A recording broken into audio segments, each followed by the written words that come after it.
अस्सलाम वालेकुम जी।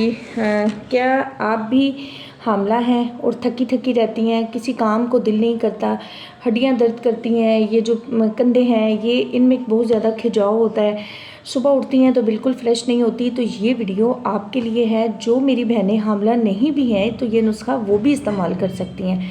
आपने करना क्या है कि 2 चम्मच आपने काले तिल लेने हैं या सफ़ेद तिल लेने हैं, 5 अदद बादाम लेने हैं, 5 अदद खजूरें लेनी है, 1 कप दूध का लेना है और शहद लेना है आपने हस्बे ज़ायक़ा। आपने रात को खजूरें और बादाम एक मिट्टी के प्याले में पानी के अंदर भिगो के रख देनी है। सुबह उठ के उनका छिलका उतारना है और वो जो पानी है वो आप थोड़ा सा वैसे पी लें और कुछ पानी जो है 1 कप दूध में ऐड करके इन तमाम चीज़ों को आप ब्लेंड करें और नीम गर्म करके आप इस्तेमाल करें। इंशाल्लाह इससे आपको बहुत ज़्यादा फ़ायदा होगा। इससे आपको जो है ना विटामिन डी मिलेगी, कैल्शियम मिलेगा, आयरन मिलेगा, आपकी हड्डियों का, जोड़ों का दर्द जो है वो दूर होगा और आप बहुत ज़्यादा फ्रेश रहेंगी, एनर्जेटिक फील करेंगी।